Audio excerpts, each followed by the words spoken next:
Hello everybody, and today I'm back on MLB The Show for more Toronto Blue Jays franchise.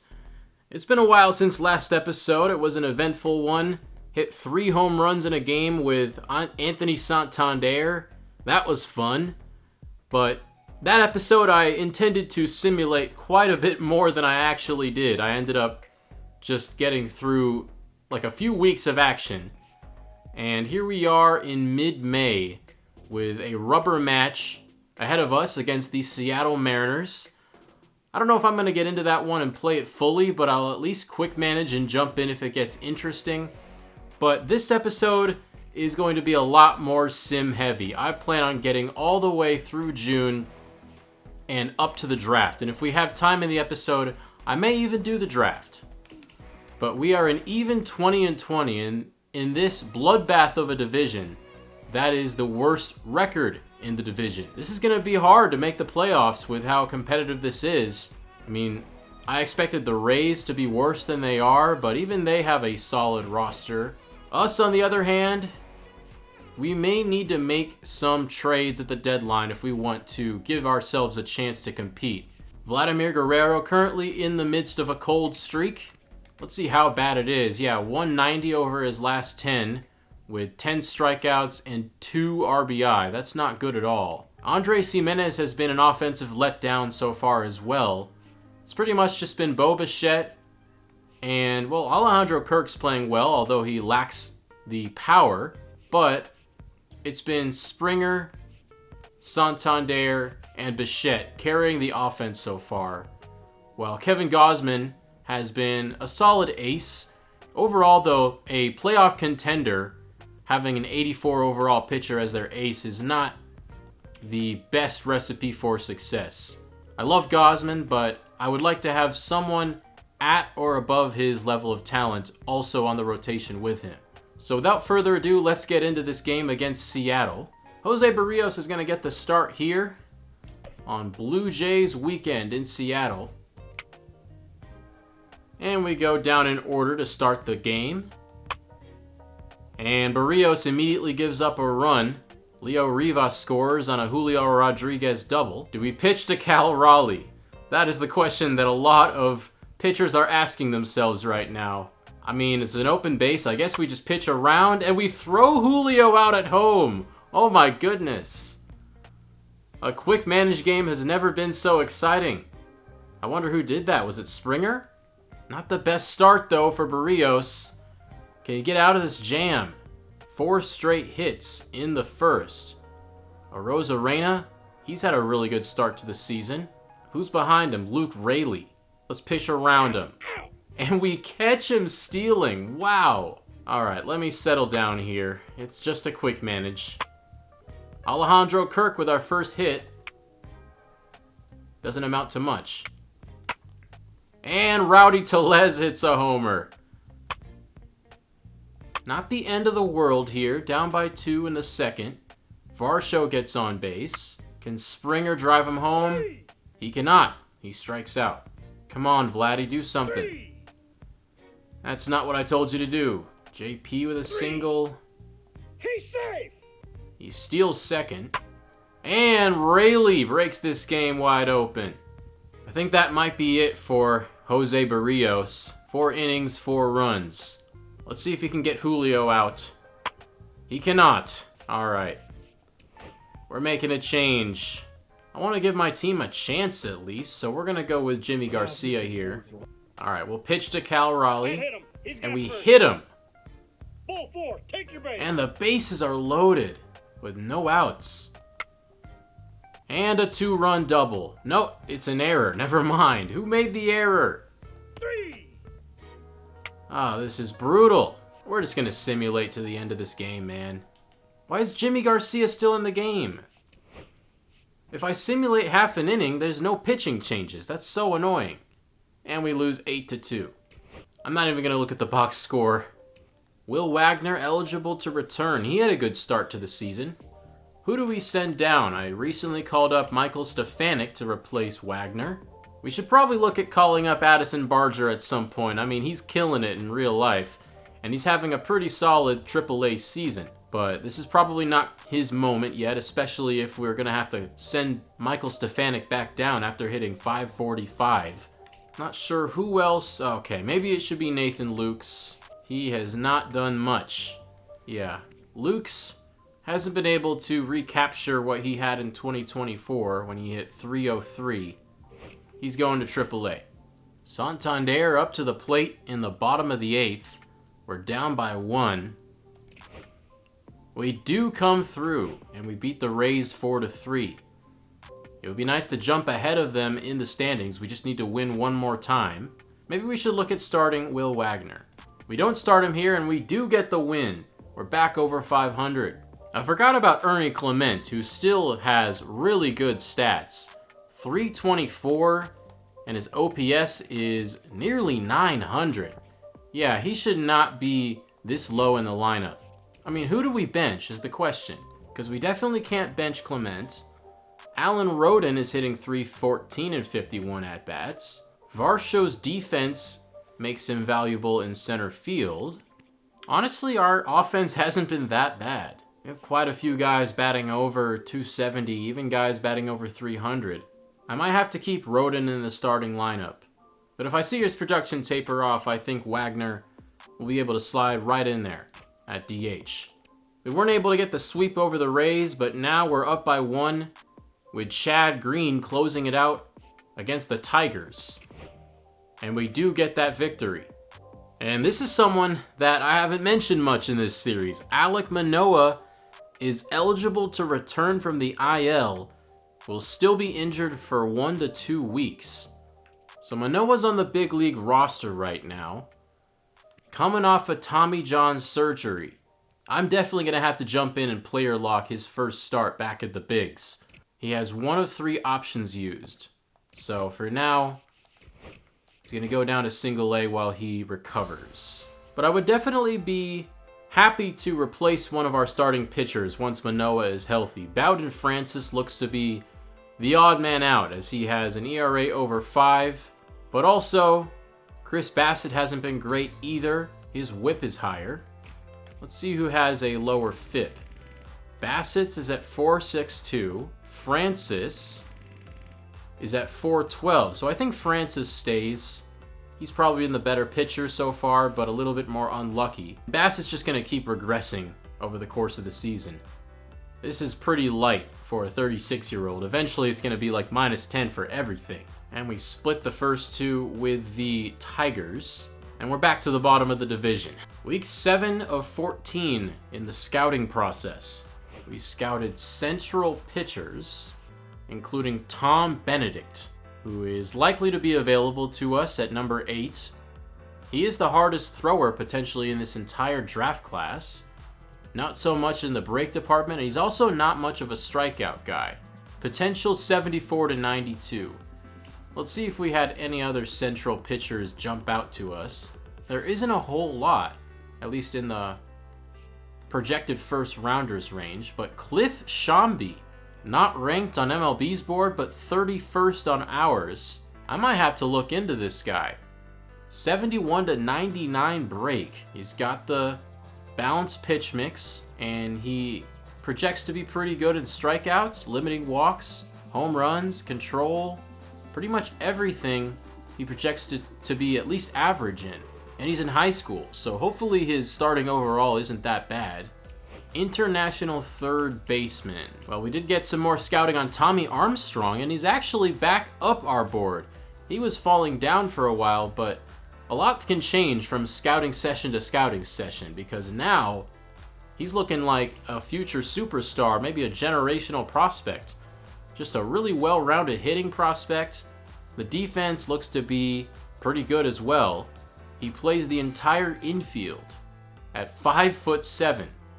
Tommy Armstrong from Puerto Rico. And then we have Sito Saito, who is a confirmed at least 86 potential. I really hope that he's available to us at pick 83. Picking someone ranked 72nd on the MLB board at number 8 might not be that good of a choice, but I mean, at this rate, I'll have to see where his rank is once he's 100% scouted. Freddie Tejada, maybe someone we can look at in the later rounds. 80 to 93 potential at 21 years old. Contact first hitter, good with vision and discipline. The fielding and the speed leave a little bit to be desired. And we didn't discover any central infielders. Let's see if we can discover any eastern infielders. Maybe Brett Herring is someone we should look at, especially if we are looking to move Bo Bichette. Herring has potential to be one of the better contact hitters in baseball. I think just because of the sheer amount of pitching prospects in the early rounds, it probably makes the most sense to take a pitcher at number 8. I don't know, I'm pretty locked in on Armstrong and Saito at third base, so I think I'm going to have to keep the third base international regional scout. I do think I'm going to scout a single pitcher though. Maybe I should look at Rolando Del Villar, who is number 5 on our board. It would also be nice to finish up Rich Luke's scouting progress. You know what? I take it back. I'm going international starting pitcher. There's just too many guys I want to learn more about. Chad Green in a bases loaded jam. You know what? I want to get into this one. This might end pretty quickly. Chad Green has played himself into the closing role, taking the job of Jeff Hoffman. I just really like the way he throws that cutter. The slider too. Let's see how that works against a lefty. Sharply hit, and the throw took Jimenez off the bag, and we get nobody. An error on Will Wagner. And that is the 3rd run for the Detroit Tigers here in the 9th. Chad Green, 20 pitches in. It'd be nice to get him jammed. You want weak contact here, preferably popped up in the infield. All right, slider low and in. Hit through the middle. Jimenez can't get there. And we're going to lose this lead. Unbelievable. 5 runs in the 9th inning for Detroit. And Riley Green gives them the lead. I mean, what now? We don't have a single fresh bullpen arm. Should I put Josh Walker in? I do not want to exhaust Chad Green. But if you can get this double play, then that would be phenomenal. Pitch him low.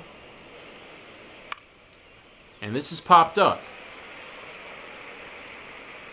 That's what we want to see. I just don't know if there's anyone I trust here more than Chad Green. Even though he just let up that single. Alright, one more slider. Softly grounded to Jimenez. And the inning is over. Okay, we got a man on second with 1 out. Will Wagner in his return from injury. 0 for 4. He bats second today. His average has gone down a little bit, facing Jason Foley.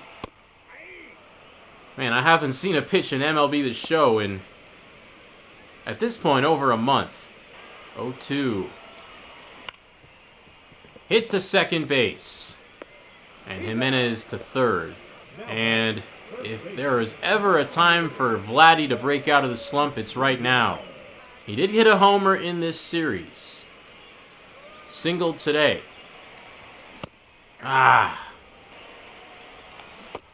And now he goes low with the changeup. No, he didn't. Oh, come on. Tigers win. Jimenez goes 3 for 5 with a double. Alejandro Kirk actually homered. He hit his 3rd. He's actually been heating up. We started this episode, he hadn't hit a homer yet. Alejandro Kirk's on fire. But we're not able to get it done. Alan Roden also hit a homer. I'm not sure this is a playoff team, guys. At least in this current state. We've been shut out by the Padres up to this point. We have 2 men on base, but we strand them. But we do win the series against the Padres to get right back up to 500. How long is this going to go on? Can we somehow catch up to the Yankees at 27 and 22? We are 2.5 games behind them. and only 3 games behind the division-leading Red Sox. Man, this division is so tight. Let's see if we can change this lineup here. Ernie Clement deserves to be higher. Alejandro Kirk also deserves to be higher. Let's get Jimenez just a little bit down. Santander's in a cold stretch. Despite leading us in homers, his average is down to 245. I might also need to move George Springer down. But do I have the power of Springer batting second? Or should I have the contact of someone like Ernie Clement or Alejandro Kirk? I think Ernie needs to come back up to the 2 spot. Maybe have Bichette batting second, Ernie batting leadoff. So Springer will bat 5th now, Kirk 6th, Jimenez 7th. Against lefties, I'll have Alejandro Kirk batting second, while Ernie Clement, who has a 58 contact versus lefties, I don't think he should be that high in the lineup against lefties. Alejandro Kirk gets injured just like that. Not a long-term injury. Tyler Heineman will fill in the meantime. And Vladdy with 3 for 3 and 2 homers and 4 RBI in this game. Let's see if we can make that 3. Bayfront Park. I forgot that's what I set the Rays as. And that's hit hard. Right center gap. And it bounces off the wall. This is going to be a stand-up double. And a run scores. Top of the 9th, we're up by 2. Man on first. And he is perfect in this game. 4 for 4. Can we make it 5 for 5? And is there any chance we can get a cycle here? So he is a triple away from the cycle. Blew the 96 fastball by him. And tough take there. Let's see if Chad Green can finish this off. And we do. Big wins over the Tampa Bay Rays and Kevin Gausman with 7 innings, allowing 3 runs. All right, let's get this season back on track. I think we will be a lot more successful once Vladdy gets back in his groove, and he certainly did today. Another scouting session. Yeah, he is a pretty perfect prospect. He's got the strikeout stuff, he's got the velocity, he is sinker dominant. Not often you see a sinker dominant pitcher be so good at getting strikeouts.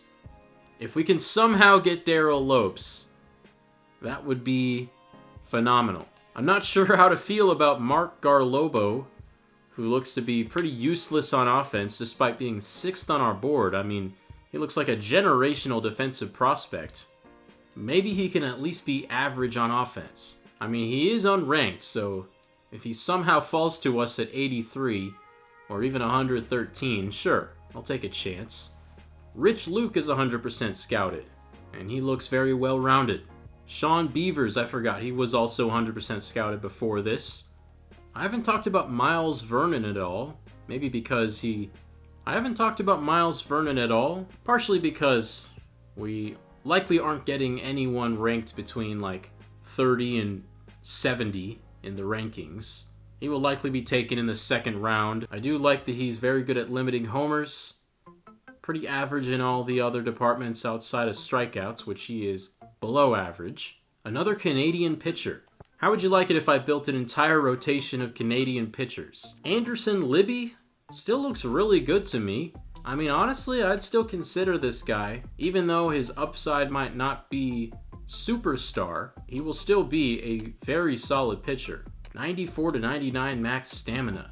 So we have a pretty good idea of the international pitchers now. Maybe I should start scouting Reed Almonte. I've pretty much been assuming that I'm not going to get him, but he does look like the blue chip high school prospect.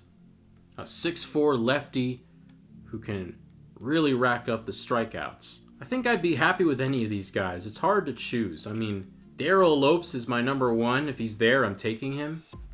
His bonus demand is $10 million, though. My goodness. Yeah, I mean, I did not consider that his bonus demand is more than our entire bonus pool. I'm not sure how the game decides our bonus pool, but what do I make of that? Am I just gonna only be able to sign Lopes and nobody else? Maybe I shouldn't take him. Maybe Rich Luke is my pick. Let's see our progress on Sito Saito. 88 to 99 potential. I might need to take this guy at number 8. And he's gonna have, I mean, MLB ready power right off the bat. It's just everything else that has to fall into place. He is very close to the top of my board, although our scouts only rank him 29th. Tommy Armstrong still number 4. I mean, at this point, I think I just got to keep scouting the international third baseman, because next week we'll have Saito fully scouted and we'll have more information on Armstrong. We should probably change up the pitching scouting though. You know, I think I'm going to switch the starting pitcher scouting to East. I want to get a little bit of information on Reed Almonte and also Billy Weber, an 18-year-old prospect, another lefty who has elite break on his pitches, and he throws a slider. Okay, so we did discover an Eastern infielder. Let's go to recently scouted. And that infielder is Jeff McCain from Pennsylvania. And this looks like a really good high school hitter. He has contact and power upside, 49 to 82 starting overall. I think we got to take a look at this guy. And we end up losing the series to the Rays. Alejandro Kirk is back and healthy. And we immediately rattle off 2 straight against the Texans to take that series. Good pitching from Bowden Francis and Jose Barrios. We head back home to face the A's, and Kevin Gausman has a shutout going. Oh boy, Jacob Wilson is the one guy that I'm scared of. If I'm trying to keep my shutout, Wilson's gonna get on base. That's what he does. Sinkers and splitters. Easy outs. We already got the complete game shutout with Gausman in his second start of the season. Can we do it again? Thankfully, he's gotten some run support. That was missed up. Let's go back to the fastball. And it's hit hard and foul. Got away with one. Splitter down and in. Hit to first. Vladdy's got it. 2 to go.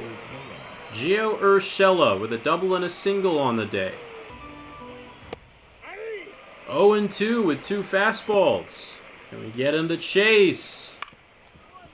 Hit to Vladdy again. He covers the bag. And now we got to get Brent Rooker out. We're in Maddox territory. 95 pitches. And hit to Bichette. The throw to first. In time. Gausman with another Maddox.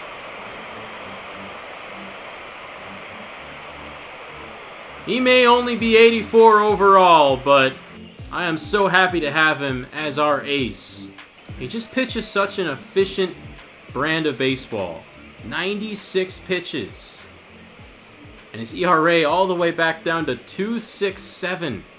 6-1 on the season. I mean, we're approaching Cy Young territory with this. 5 hits allowed, no walks. Dominant stuff from Kevin Gausman. Supported by Anthony Santander, who went 4 for 4 with 2 doubles.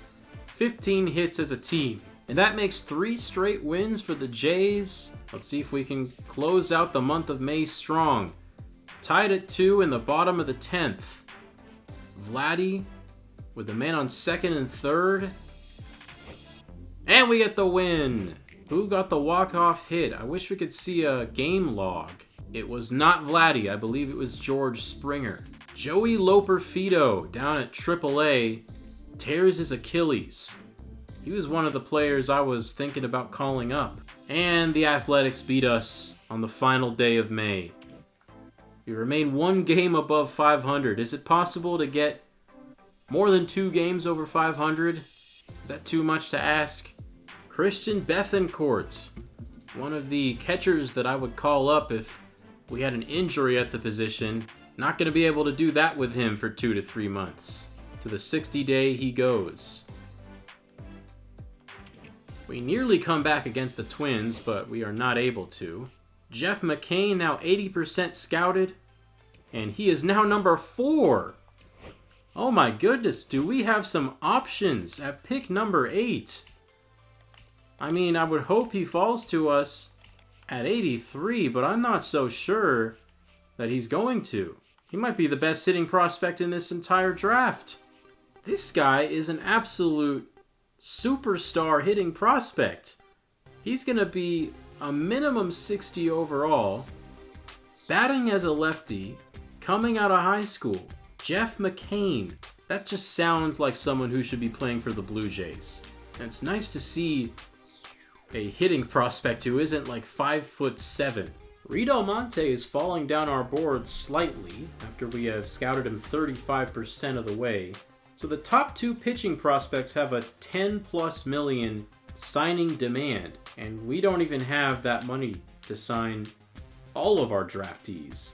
Billy Weber has fallen pretty significantly down after just 35%. I think we're probably going to take him off the board.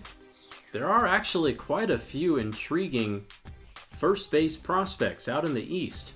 You also have Eric Brever, also from high school, and then Sam McCarty.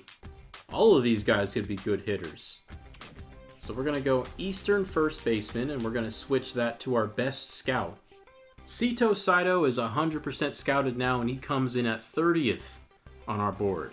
I mean, Saito looks like a great prospect, but I think I might have a new crush. Jeff McCain looks like Sito Saito, but better. I also want to start scouting some more, and here's an Eastern pitcher that I haven't talked about yet. Jesus Franco. Good in walks per 9, good in home runs per 9. Struggles with the hits, though. That's not something I like to see. But he is a lefty that throws a forkball. That's cool. A forkball and a 12-6. So he's a pure up and down break type of guy. This draft class is really interesting. Honestly, more interesting than most draft classes I've come upon in this game. I'd like to see what I have in Cliff Shambi. Is he related to Boog Shambi? So Cliff Shambi and Tom Benedict still need some scouting, as well as Jesus Franco. Benedict might be my favorite prospect at this current moment, with a really high hits per 9 potential, 94 to 99 velocity. Maybe we should discover some catchers. Let's go international catchers. Arjun Namala is no longer injured. That's great news. But the bad news is that we're now 3 games below 500 after dropping our last 4 to the Twins and then the Cardinals. Alek Manoah is healthy. Let's see if there's anyone that needs to be replaced desperately here in the starting rotation. Chris Bassett continues to struggle. A 5.37 FIP. Yeah, I think his time is done. Chris Bassett has at least 5 years of service time and must consent to being optioned to the minors. Is it time to DFA Chris Bassett? He gave us 2 good years before that. Obviously a long time Oakland A. He still has pretty good attributes, honestly. He's got good velocity, good break. But I think what's really doing him in is the 55 hit per 9. I mean, at some point we're going to have to give a chance to some of the younger guys in our farm system. And Alek Manoah at least deserves a chance as well. I think he's coming up, and Chris Bassett is getting DFA'd. Alright, I need to refresh my memory on what this means.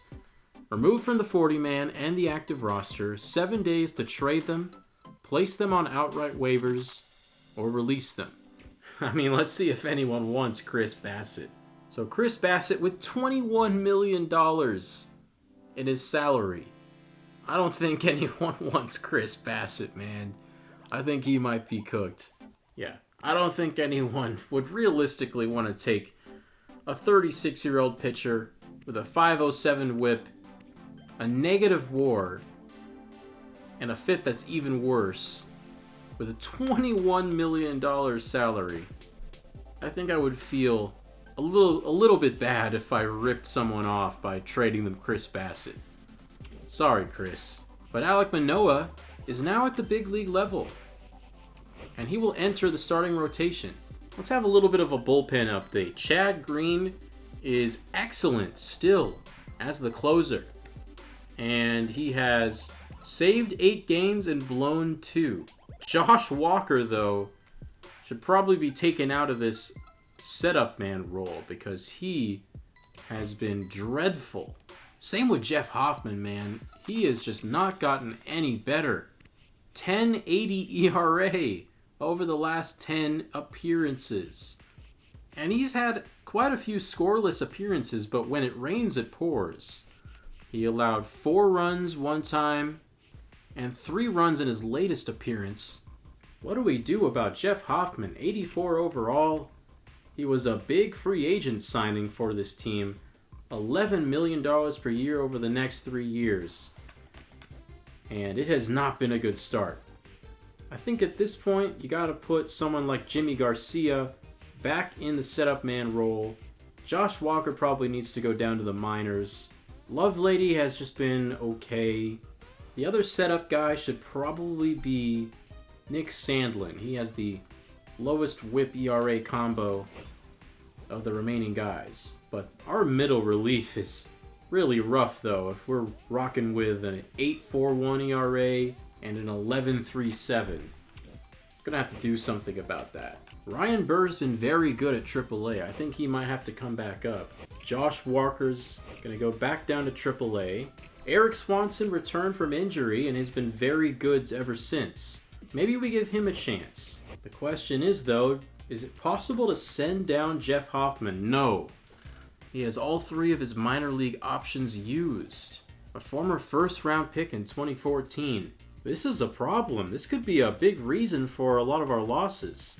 You kind of just got to roll with it. I mean, it's not like we can send him down. Maybe we could look to trade him, but we don't have any other relievers above a 73 overall. I think this is honestly the biggest weakness of our team, the bullpen.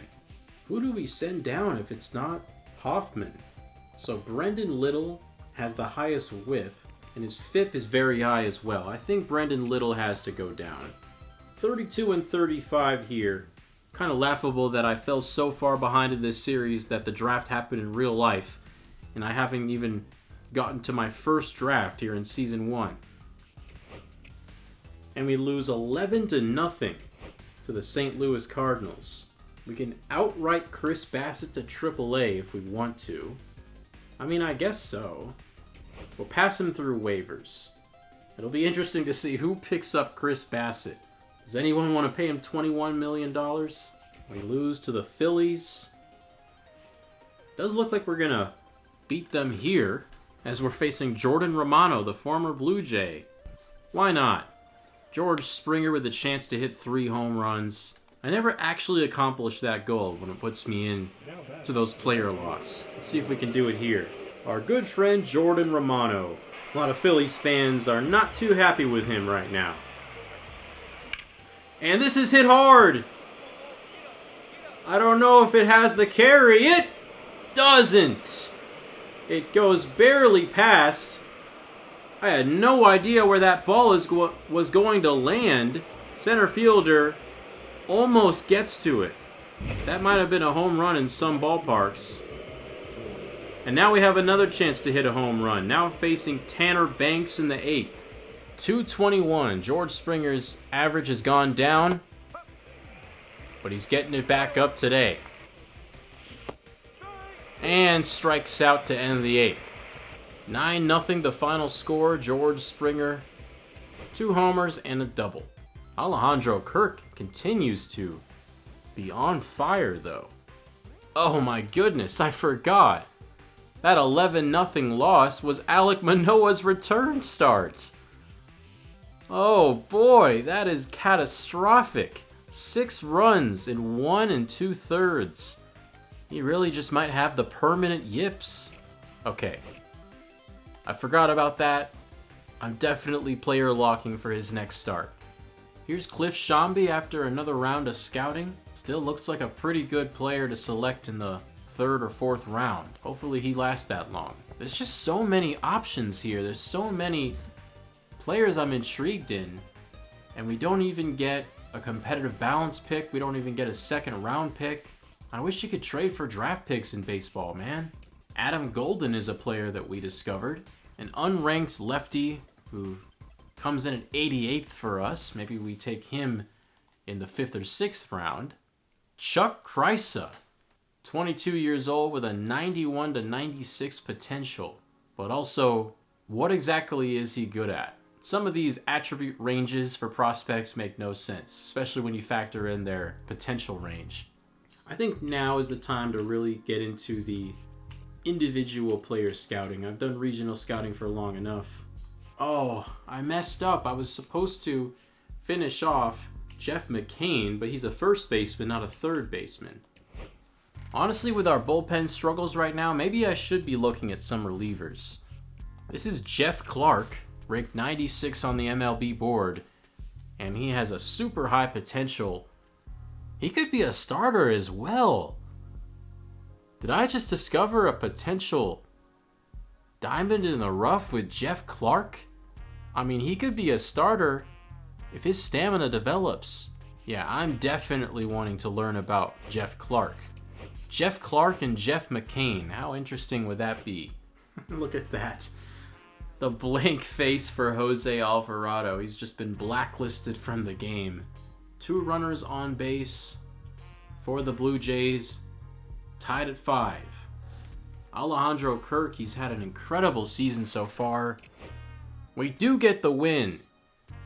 And Alejandro Kirk got the game-winning RBI.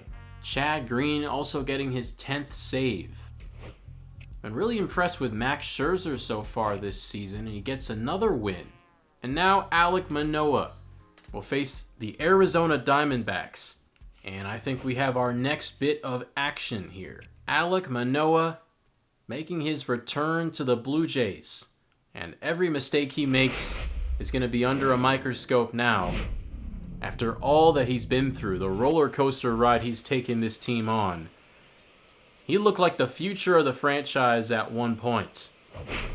And now, I'm not sure anyone knows what to make of him. Blue Jays bullpen last 4 games, 1.80 ERA. That's a good sign. All right, Alek Manoah entering this game with a 32 ERA. And the Diamondbacks are always a pesky team to pitch against. They run the bases really well. First pitch is a ball inside. Can Alek Manoah get us back up to 500? That's just been the area that we've been hovering around this entire season. 2-0 to McCarthy. Low fastball, scooped up, and a jump throw from Jimenez to retire McCarthy. So Corbin Carroll bats cleanup for this team with Ketel Marte in front of him. That's a really good top 5 right there with Naylor, Gurriel, Alek Thomas, Eugenio Suarez. This is such a good team, man. It's such a fun team, too. I know them well because when I first got MLB The Show 23, that was the first MLB The Show I ever bought. I relocated the Diamondbacks to Portland. And that was one of the most fun franchise experiences I've ever had. A new video game, a new sport, learning the ins and outs of baseball management. I did it all with the Diamondbacks roster. I actually managed to sign Shohei to the Diamondbacks, or should I say the Portland Pines. But I never won a championship with that team, and hopefully I can change that and finally win my first World Series in MLB The Show franchise with this Blue Jays team. Full count to Geraldo Perdomo. Hit up the middle. Bichette's got it. And the throw is too low. Vladdy can't make the pick. An E6 on Bo Bichette. I think the defense is feeling the pressure. They've got to help out Alek Manoah. Check swing, doesn't go. Struggling to find the strike zone early in the count. And hit hard. Not that hard, only 85 miles per hour.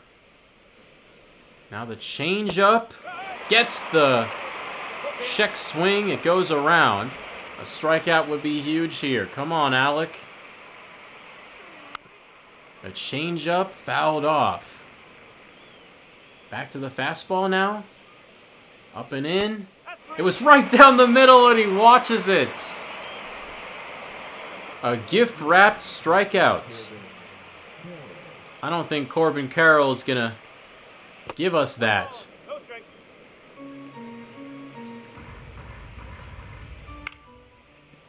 And under this one, Corbin Carroll takes us to the end of the first. And Alek Manoah puts up a 0. His ERA already going down. Alright, the sinker starting to work for Alek. Fastball swing and miss. 2 strikeouts for Alek Manoah. There's the Alek Manoah that we saw in 2022. Gurriel goes fishing. 0-2. Strikeout, swing and a miss. Let's go. Alek Manoah finding his groove. Nope, that's off the plate. Change up in the dirt gets the swing and a miss. Somehow gets a piece of that high fastball. And Vladdy covers the bag. We head to the bottom of the second scoreless. How long can the big Puma go? Not able to drive home George Springer. Diamondbacks not so good in their last 10. I would expect this team to be a lot better, but at the end of the day, they are in the toughest division in baseball. That NL West, man. Even tougher than the AL East. Eugenio Suarez hits the hanging slider through the 5-6 gap. Alek Manoah allowing his first hit. Gabby Moreno. He developed pretty well in my Portland Pines franchise. And he gets a hold of this one. It's going to be a single. 2 base runners, no outs for Manoah in the third. Can he put together 3 strong innings in a row? Going to take some tricky navigation here in the third. And McCarthy through the infield. And the bases are loaded. Probably could have sent him home there. And now Geraldo Perdomo up to the plate.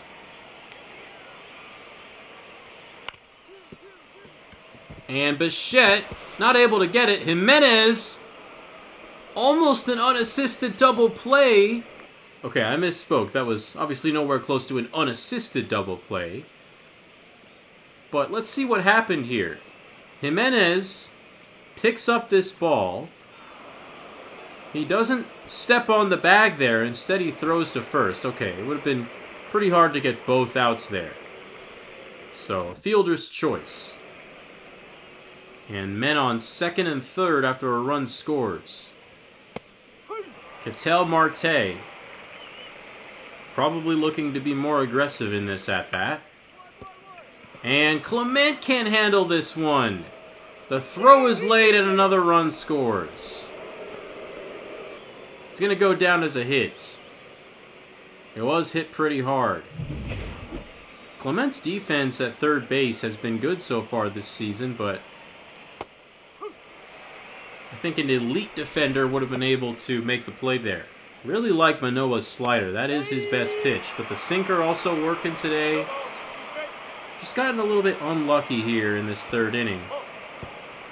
And runners will advance on a pitch in the dirt. And he somehow gets a piece of that way outside the zone, and another run scores on the ground out. And hit hard by Naylor to the wall. And Springer's going to chase it down. A 4th run scores, and Naylor is in at second.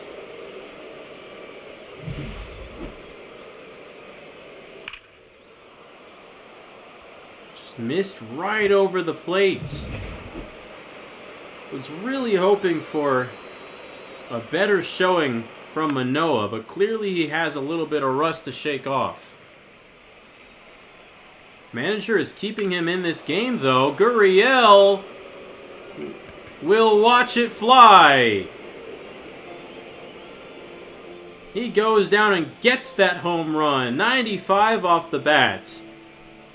Not very hard hit for a home run. And this is a catastrophic third inning.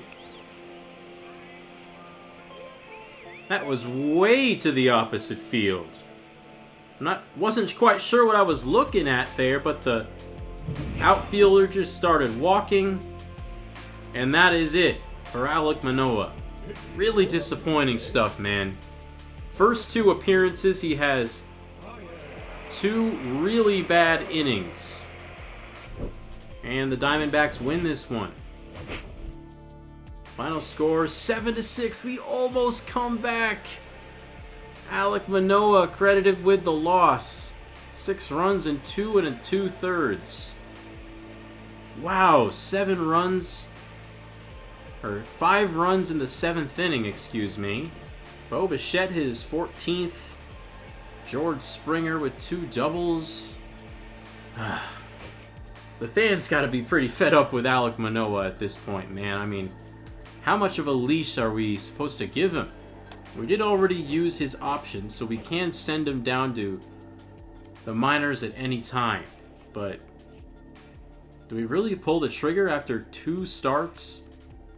That is a really small sample size. Let's give him one more chance. We end up losing the series to the Diamondbacks. Jeff Clark, okay, not quite as good of a prospect as I initially thought. Jeff McCain, though, looks every bit the generational prospect that I thought he was. Maybe his potential is going down just a little bit, but I do expect it to be in the mid-80s. If it's 78, that would be really disappointing with how high he is on our draft board. But we have scouted a reliever in Jeff Clark that I'm still very interested in. He could potentially be a closer for us with his skill set. Throws a sweeping curve, a sinker, a slider. Let's finish up Jesus Franco, just to see if he goes all the way to number 1. Maybe I should do my diligence with Daniel Aguila. Aguila, contact first, right-handed second baseman, could be one of the fastest players in the league. His defense doesn't look that great for someone who doesn't have great power at second base. Would expect the defense to be a little bit better than that, but, you know, maybe those ranges will change as we scout him. He is ranked number 4 in the MLB, number 2 on our board. We are getting to the end of the scouting period and very close to the draft. I think I'm getting a better idea of who I'd want to select at number 8. Alek Manoah, I'm not going to bother player locking this game, but we do get a situation. 7th inning, up by 1, but I'm not going to jump into this, and the Guardians beat us 7-6. Alek Manoah allows 2 earned runs in 5 innings. Much better. Yariel Rodriguez and Richard Lovelady ended up being the players who gave up the lead. Lovelady's runs were unearned. Okay, maybe we should keep Manoah in the rotation a little bit longer. Blue Jays beat the Guardians 9-4. Were able to blow the save for Emmanuel Clase. 5 RBI for Vladdy.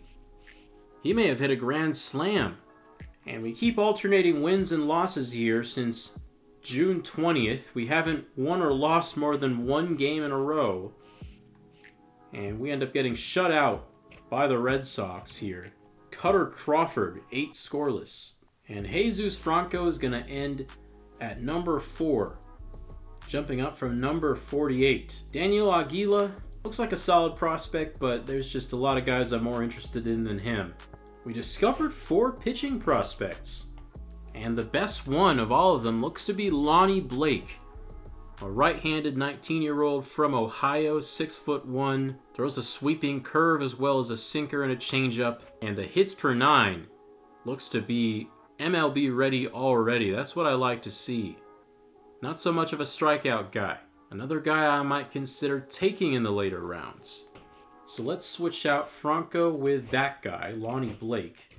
I wouldn't mind taking a catcher at some point in the draft, but man, this is not a strong catcher draft. The highest ranked player is number 81, Darryl Malone. He's also injured, so all these guys could be busts, man. I don't think this is the year to take a catcher.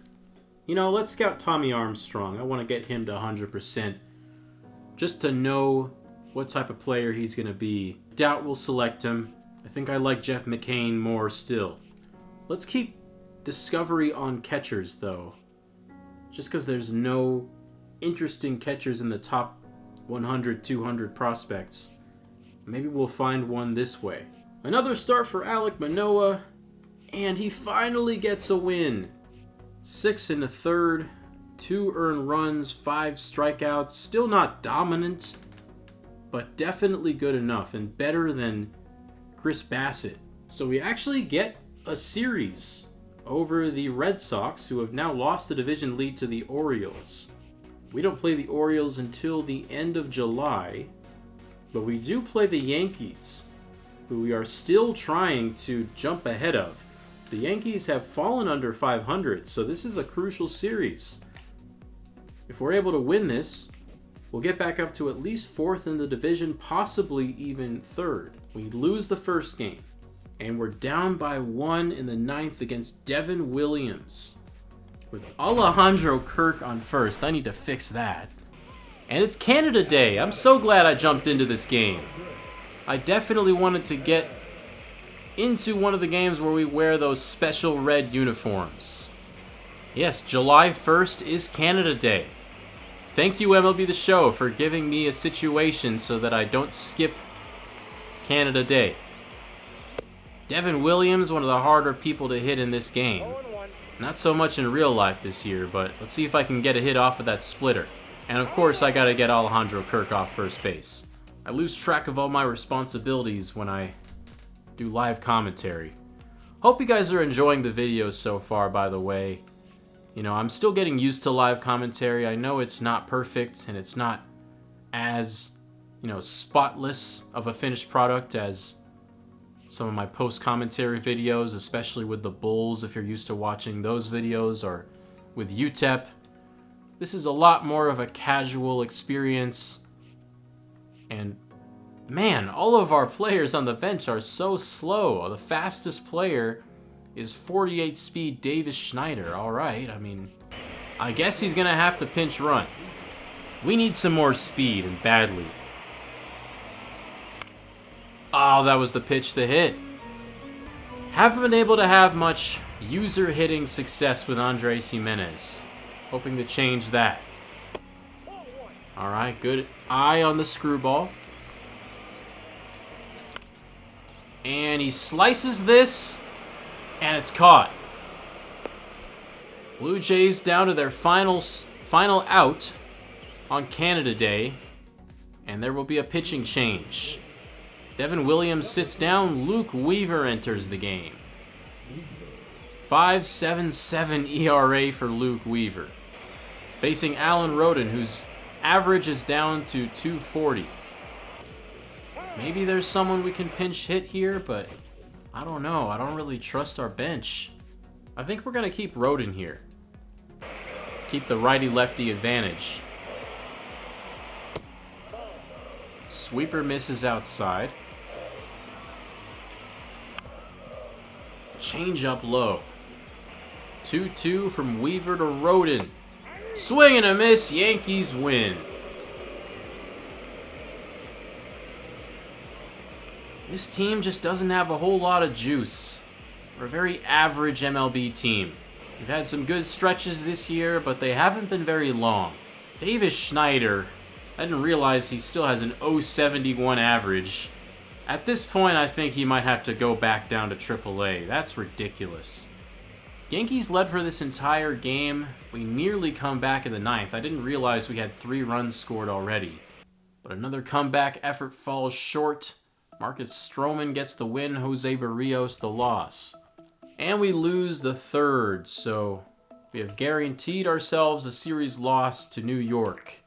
Trying to avoid the sweep, we do, but now we are 2.5 games behind 4th place in the AL East, and our fate looks to be solidifying by the day.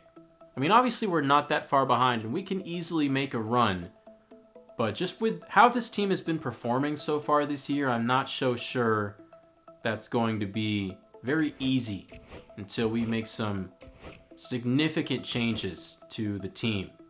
Jeff Hoffman has gotten his ERA in a little bit more manageable spot. Still hasn't been great. Now a 4.5 ERA over his last 10.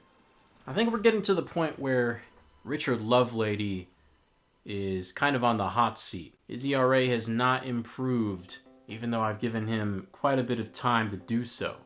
Thankfully, though, Chad Green has been lights out. Okay, Brendan Little has been dominant at AAA. I think I'm gonna replace him with Richard Lovelady. Let's check in on Addison Barger. He has a 2.27 average with 9 homers. I would expect that to probably be near the team lead, although Orelvis Martinez is close, but his average is concerning. Alright, Davis Schneider is definitely going down. I mean, he's only taken 14 at-bats, but he's just kind of a useless player to have on our bench if he's not hitting for power, because he's not fast. His defense is average, but I think we need other skills more right now. Schneider goes back to AAA. Do we call up Addison Barger with a 99 arm? He should be able to hit pretty well against righties right away. 78 clutch, 59 discipline, not bad. I do really like him as a prospect. His recent games hasn't been anything to write home about. Only 1 homer over that span and 2 RBI. What are some other options we could look at? Definitely not Orelvis. Maybe we look at Leo Jimenez again, who has 8 home runs at AAA. Also, how about Arjun Nimala? I should do another minor league check-in, as in his recent games, he is OPSing 1205 and has 4 home runs. I think it's time to have another player lock with Nimala. It's not quite his time for the big leagues yet. He's only a 69 overall, but it's definitely encouraging that his righty contact is improving at a very fast pace. Miles Straw hitting 209 at AAA. Yonatan Clase having a pretty good season as well. I think this might be Addison Barger's time. His speed is not bad at 62. That would be the fastest player on our bench right away. And he gives us another option in the outfield since we sent down Davis Schneider. And I think I'm going to make him a starter against righties at DH. Now, we could potentially consider making Santander the DH and Barger would take over in the outfield, but they're both equally poor defenders with cannon arms. But our bench now is going to be Michael Stefanik, Tyler Heineman, Alan Roden, and Will Wagner. All solid options for pinch hitting, especially Tyler Heineman, who is hitting 362 with 2 homers in 58 at-bats. I think I'm going to start platooning Ernie Clement, as his contact versus lefties has gone down since the start of the year, and his average is cooling down to a 270. It used to be over 300. So Michael Stefanik, who's hitting 378, will start to get some starts at third base against lefties. And Alejandro Kirk is still playing very well, so he will continue to play every day, at least in the lineup. And he's already equaled his home run total from last year, so he's on track to probably hit over 10, potentially even a career high. So we're finally in the month of July, which was my goal. I wanted to get to the draft. It's in 8 days. I'm not exactly sure how many minutes this episode is, but if it gets to be too long, I think I'll just save the draft for next episode and try to simulate through the end of August. That's my goal for next episode. Hopefully make some trades as well. But for now, let's just get to the draft and then decide what we should do from there. Bottom of the 7th, 1-1 ball game. Bo Bichette with the bases loaded. And the Blue Jays win 5-1. Was that a grand slam? And Bo Bichette actually manages to hit a grand slam. What a season it's been for him. 2 straight wins. Can we get 3? Yes, we can. Tommy Armstrong is back up to number 1 on the board. How about that? And Lonnie Blake is now 34th. Still really like him as a late round option. I keep putting the discovery on catcher and I keep getting nobody. So hopefully I get one by the time that the draft comes around. This is the final week to scout. Who do I want to finish up? I guess we'll finish up Lonnie Blake. Let's finish up Mark Garlobo. 50% scouted. I've already said that I'm not super interested in taking him, but I mean, who knows? Maybe he'll go all the way up to number 1 and we'll have to reconsider. I think we should do at least one player lock game with Addison Barger. Let's see if we can get some fun outfield throws. Let's give Anthony Santander the day off in left field, because I want to get some highlights with Barger on defense. And here's our first action of the series with Addison Barger. He's lighting up the league right now in real life. Batting 167 though, early in his career. Sellout crowd here against the Angels, who are having a dreadful season. Blue Jays seeking a sweep against the Angels. Jose Barrios on the bump today, and we're gonna get a defensive appearance already against Mike Trout. I swear, if he hits this over the fence... Oh boy. Yeah, you knew that was coming. Mike Trout gets the Angels on the board. Santander RBI double. And another defensive appearance here. Zach Neto at the plate.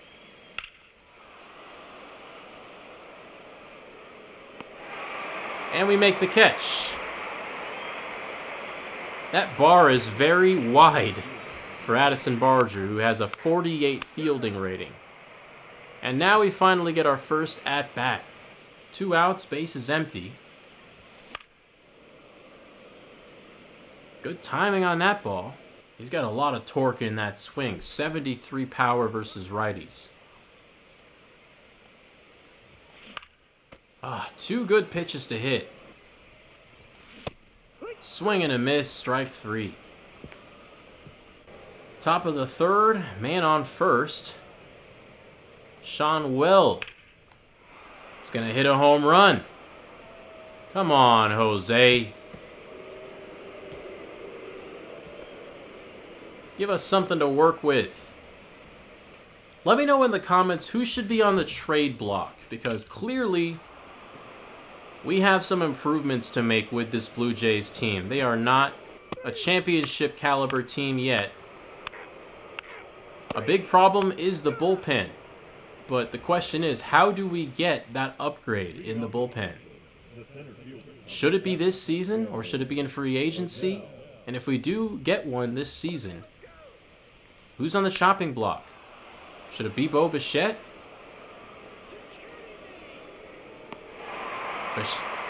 Barger makes that catch.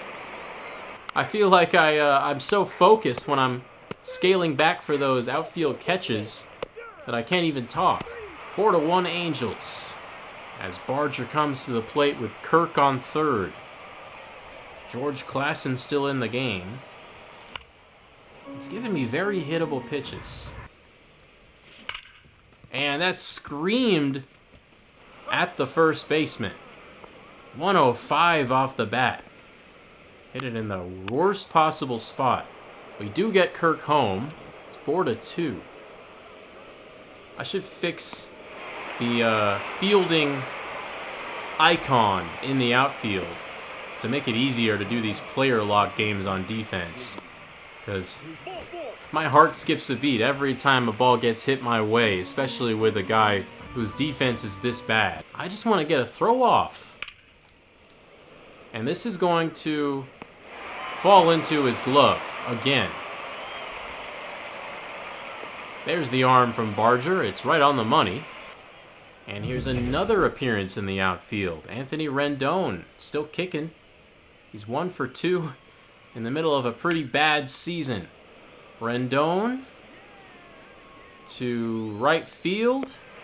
Catch is made by Barger. We have been busy out in left field. Mike Trout again. Jeff Hoffman now on the mound. And this is sharply grounded. Angels just continue to pull balls into left. Let's see if Barger can pull one to right against Jose Quijada. Our contact versus lefties is only 34.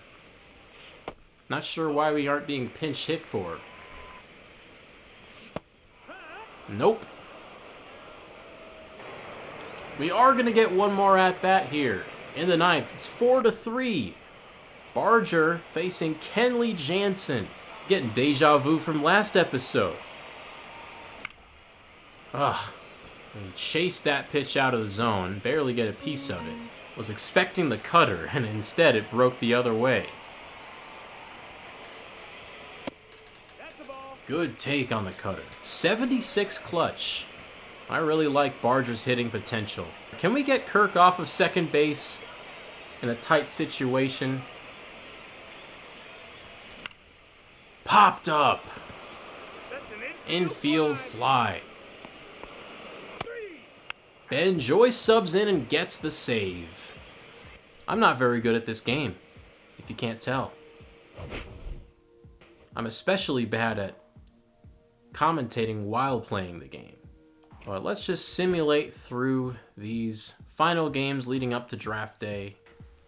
I hope I don't simulate all the way to draft day when it gives me the ultimatum. It doesn't let me exit out once I make it to the day. It either says I have to do the draft right now or simulate it.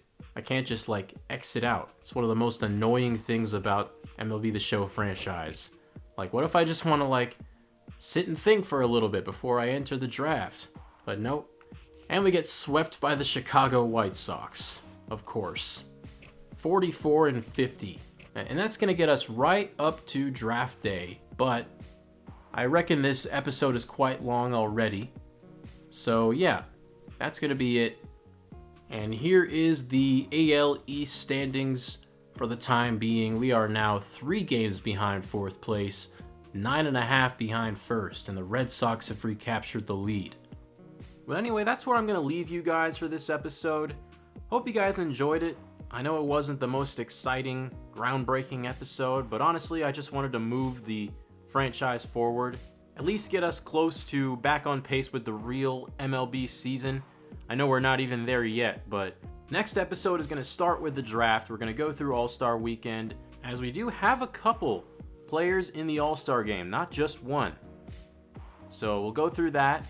We'll make some trades. We'll simulate all the way to September, and we'll see what happens. But at our current state, 6 games under 500, it looks pretty unlikely we'll make a playoff push. Hope you guys stick around for more Blue Jays franchise in the future. I promise you guys the commentary will get better with time, so will the gameplay. Baseball is not my #1 sport, but I'm just throwing myself into the fire and forcing myself to learn with this series. So hopefully you guys stick with me.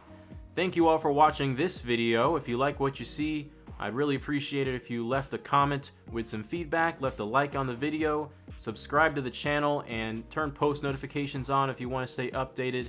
And of course, recommend me to a friend. But thank you all, have a great rest of your day, and I'll see you in the next episode for more Blue Jays franchise.